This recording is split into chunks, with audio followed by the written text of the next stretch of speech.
Hello dear listener, please subscribe to our channel. Enjoy watching. You know that feeling when you think you've got everything figured out? Like, finally, you've got the job, the house, the person. That was me, a few years ago, before everything took a hard left. Emily and I were that couple. The picture-perfect duo in the cute little house with our 2 golden retrievers, backyard barbecues, and neighborhood cookouts. Emily was beautiful, smart, kind-hearted, or so I thought. And, hey, she even got along with my best friend, Mike, who was practically family to me. He'd been there from the beginning, ever since we were kids. But life has a way of slapping you upside the head, doesn't it? One night, it all shattered, with just a glimpse, a small but damning sign.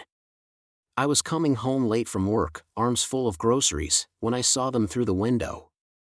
They were in the driveway. They didn't see me, but I saw them. Emily was laughing in a way she hadn't laughed with me in months. Mike was right there beside her, his hand casually resting on her lower back, his face close enough to hers that, for a moment, I thought they might kiss. It hit me like a punch to the gut.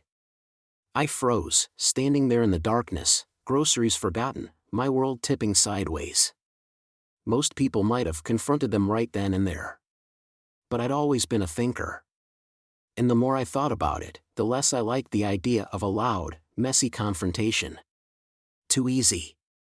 Too dramatic.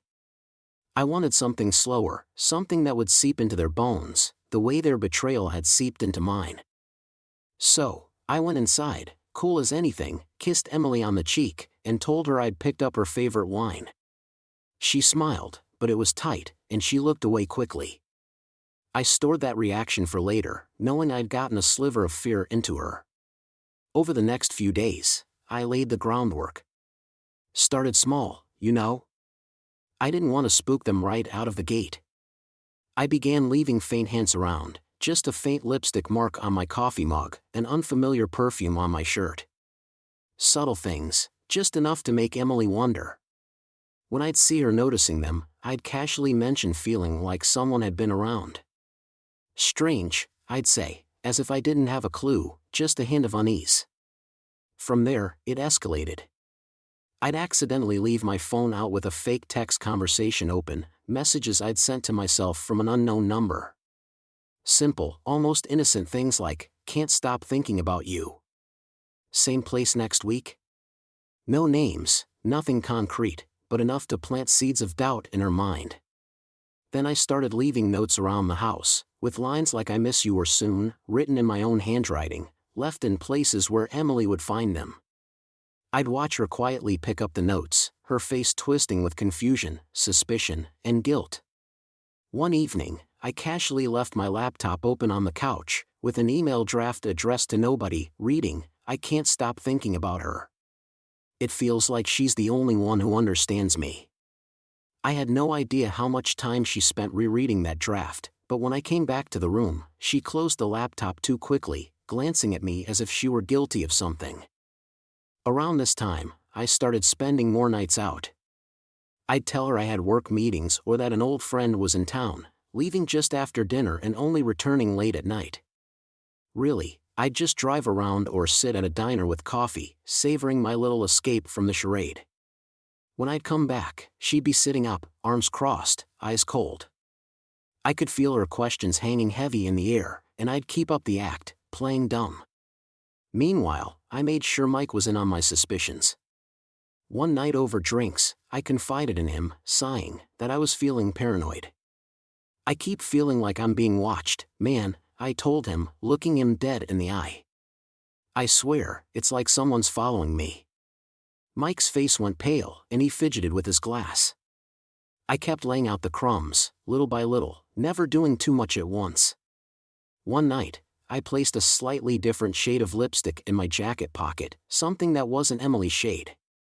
I knew she'd find it, and when she did, I could almost hear her breath catch, though she didn't say a word. She just slipped it back where she'd found it, waiting for the day she'd gather enough courage, or suspicion, to confront me. The next phase of my plan came one quiet Sunday. I casually mentioned over breakfast that I'd installed security cameras around the house, as a security measure. "Weird things have been happening," I said with a frown, making it sound like it was for both of our safety. Of course, there were no cameras. But for the next few days, I saw Emily tiptoeing around the house, as if her every move was being monitored. Her paranoia spiked, and she grew even more jumpy. Then, one night, I took the paranoia up a notch. I went up to the attic and set up a recording of faint footsteps to play in a loop, quiet enough to sound like it was coming from inside the walls. Around midnight, I snuck back into bed and pretended to be asleep. Soon enough, Emily was shaking me awake. "Ted. There's someone in the house," she whispered, terrified. I got up, pretending to check every room, while enjoying her obvious fear. When I finally returned to bed, I shrugged it off. "It's probably just stress," I told her. "You've been on edge lately." She didn't answer, but her look was full of confusion and fear. Then came the grand finale. I began sending anonymous messages to her and Mike, emails that hinted at secrets they'd both been hiding. I know what you did. Do you? And the walls have eyes. Watching as they unraveled was pure satisfaction. Emily grew pale, while Mike started avoiding me, probably too paranoid to be around me. Finally, when I knew they were fully spun, I brought them together for the big reveal. "I need to talk to you too," I said, keeping my voice neutral. "I think I've finally figured out what's been going on." They both froze. Emily's face went blank, and Mike looked like he wanted to bolt. I led them into the living room, savoring every second of their terror. Slowly, I pulled out a file I'd put together with every note I'd planted, every clue I'd left. I placed it on the table and watched as their faces went from confusion to horror as they pieced together what I'd done. "Did you think I was clueless?" I asked, calm but deadly serious. "I knew from the beginning. I just wanted you to feel it. The fear. The guilt." They were too stunned to respond, and I wasn't done. I pulled out a flash drive and held it up. "This," I said, "contains your text conversations, Mike, and a few things that might interest your boss, Emily." I nodded toward the computer. "You both need to pack up and leave quietly. Tonight. Or I'll send it out to every contact in both of your lives." The silence stretched on. Finally, they both nodded, no fight left in them. That night, they packed up and left town, heads down, burdened by shame and fear. And as their taillights disappeared down the road, a strange calm settled over me. In the quiet of my empty house, I felt a peace I hadn't felt in months. I had finally exorcised the last of my ghosts. If you leave a comment, tell us what you think about the story you heard. It's important to us and will help us find and tell stories that you find interesting. Thank you for watching us.